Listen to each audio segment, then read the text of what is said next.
What's going on? Social media world, what's happening? Hope everyone is doing well. Crypto Wonder coming at you with another video. Subscribe to the channel, leave a like, leave a comment, share the video, tell a friend to tell a friend to tell a friend if you care. So, this video right here is going to be about the evictions. I'm not going to read this particular article. I just have it on the screen. I'll leave a link if I remember to add it in the description. Okay. Excuse the noise overhead. The one plane that just flew over for the day. Air traffic, everything's changed. Everything has changed, people. Everything has changed, as we know so well. Uh, Evictions, though. Let's talk about evictions because that's primarily the focus of today's video right here. Apparently, the moratoriums that were in place for renters and landlords will be ending, I think, the 25th of July, July 25th. So renters will be expected to have to pay, back rent.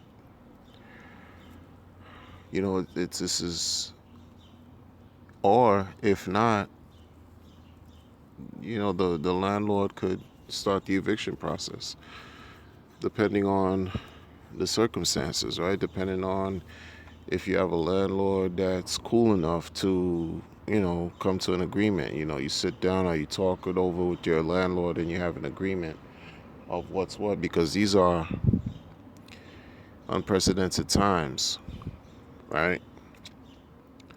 But if you have a landlord who's just, it doesn't matter how nice a person is, when it comes to, it's time to pay certain bills, it's not about any niceties or personality. It's about, paying these bills. Where's the money? Show me the money.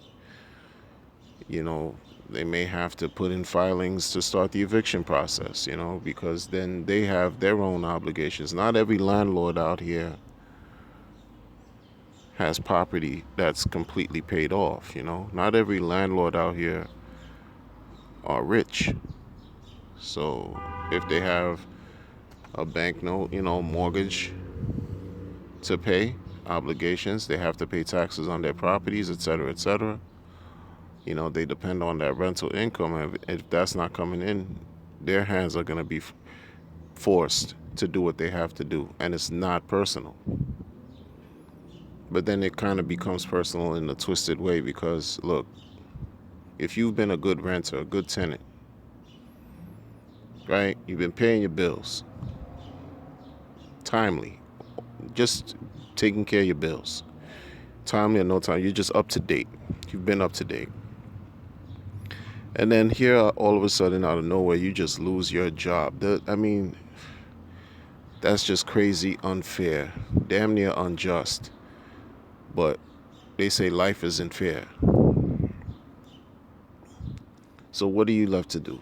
Because you know what, when you read about how, they say how many million Americans, an untold number of Americans will be facing eviction. Think about this. Are they talking about just the Americans whose names are on the leases, or are they talking about Americans who also have other people living with them who may not be on the lease? So if you hear a number like 30 million Americans will be facing eviction, I'm pretty sure a lot of those 30 million Americans don't live alone. So where's this headed? When you have elected officials who are on vacation and is scheduled to return on July 20th, there's no rent forgiveness right now. There's no rent moratorium, like just mortgage forgiveness, none of that. Where's this headed? When the jobs that you had no longer exist. And in some cases, think about this, because they're talking about millions of Americans can't afford rent and eviction looms. Are they talking about commercial renters? Is that even a thing? Is that even a term? Or, people who lease commercial property, office space, in buildings, in settings like that. Are they included in this mix? Because it just makes me think, if a person can't pay their rent for their office space because they're not, generating revenue, they had to shut down their business.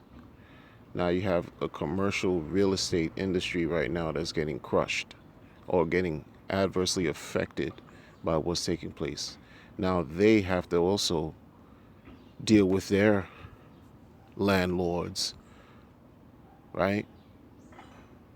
Who, it's the same thing. It's just kind of like at a higher level, because now you're talking about businesses, corporations, you know, property owners, who are demanding their rent from commercial entities, from, business owners. And if you can't pay that, then what happens? Everything's going to be tied up in these courts, litigation.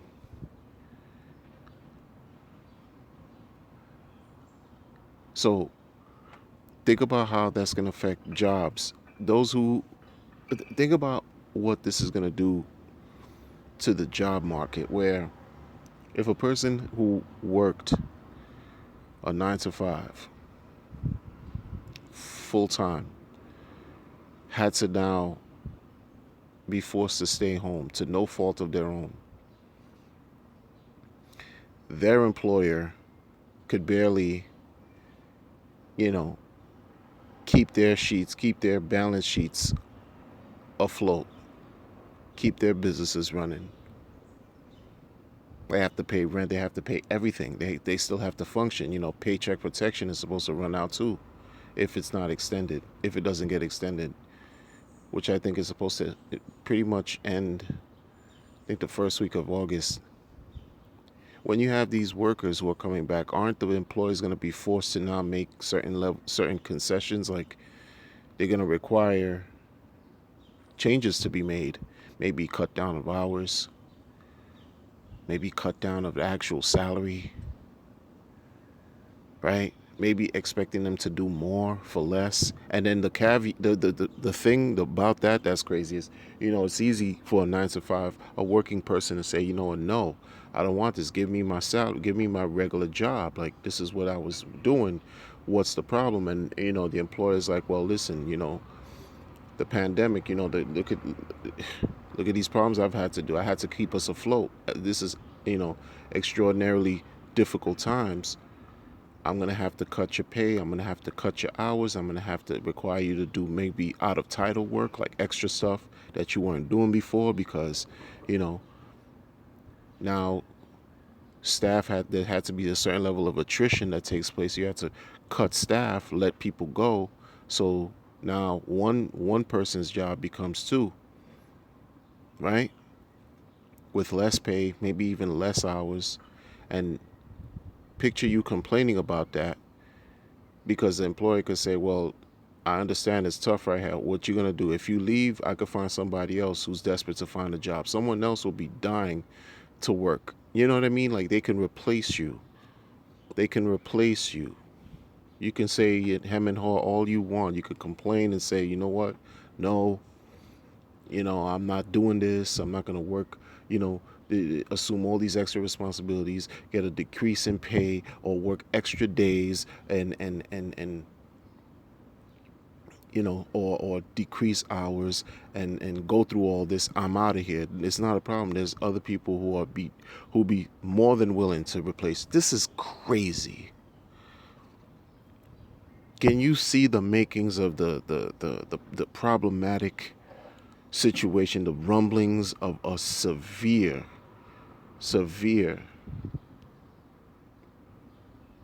uprisal?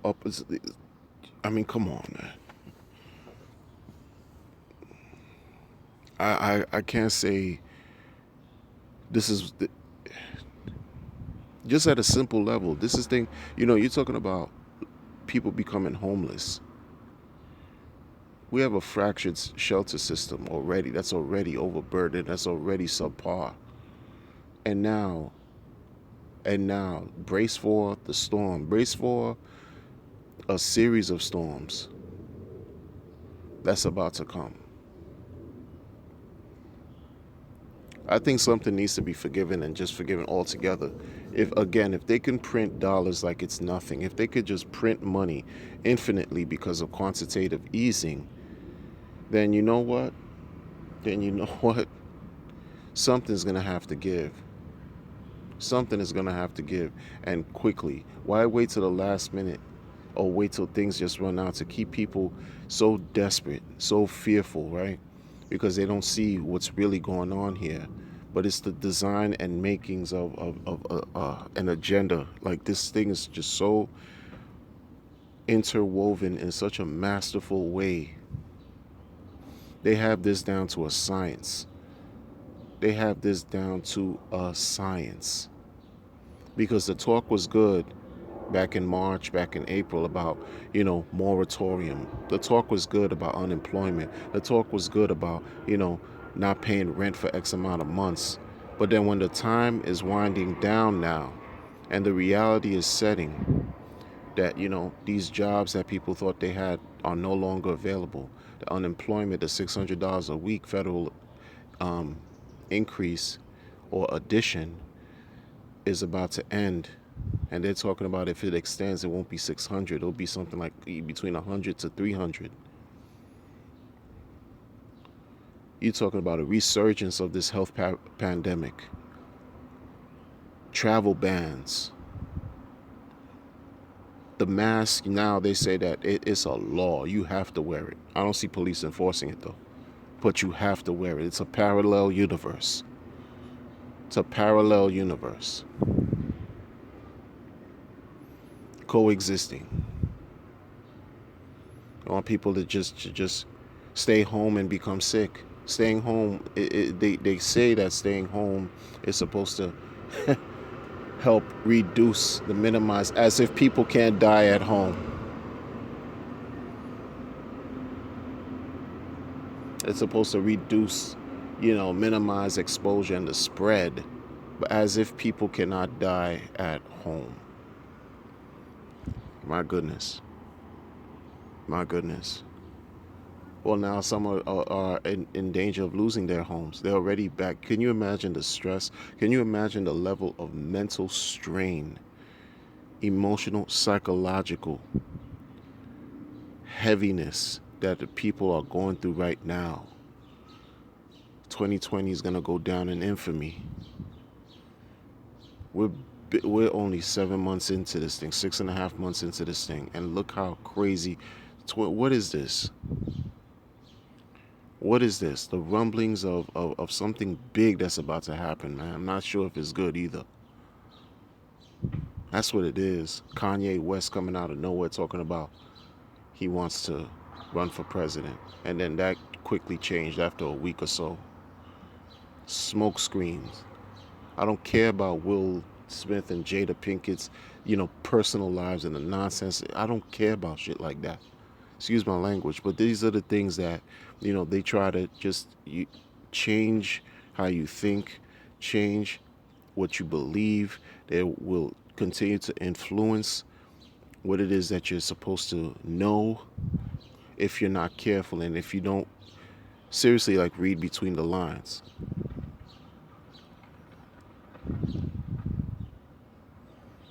It's like this is being done almost like on purpose to keep us afraid. You better wear a mask or else what? You better stay at home or else what?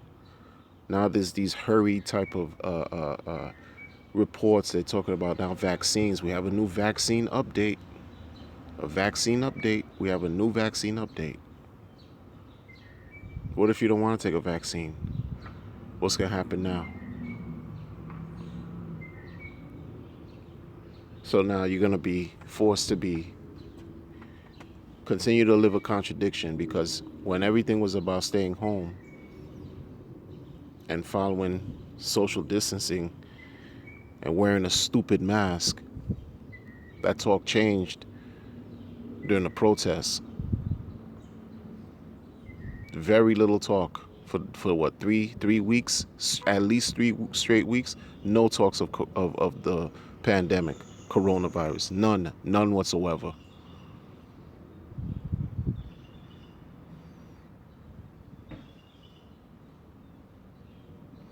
I think someone said it was from William Shakespeare. The world is a stage. It's real. It's true. This is all an act. Smoke screen. Smoke and mirrors to go against what really is natural.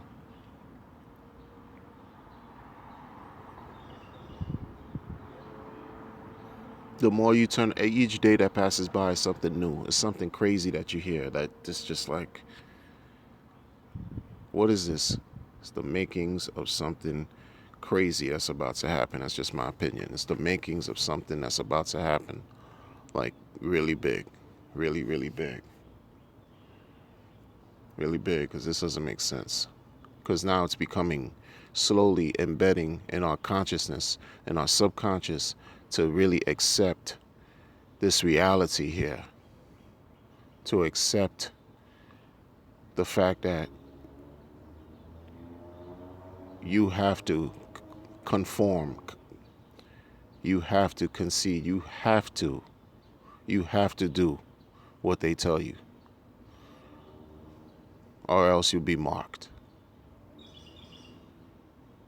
For having your own brain, for having your own mind, for having your own voice, for standing on your own feet and doing what you feel is right as a human being, as an American, as just a person who can have just their own critical point of view, critical thinking, someone who's free.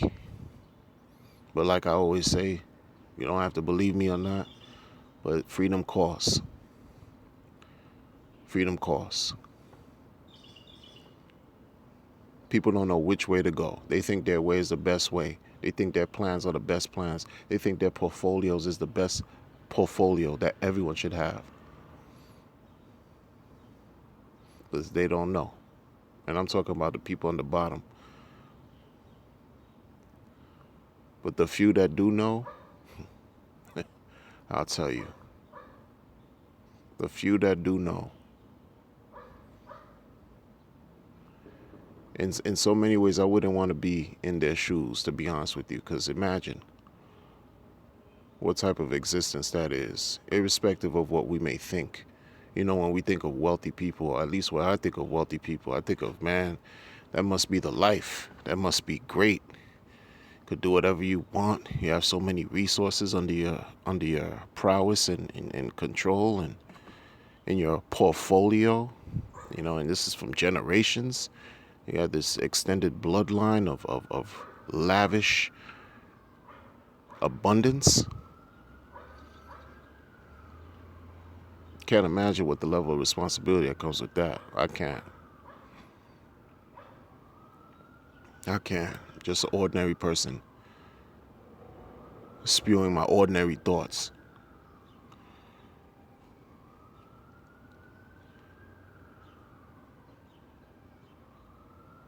Take care.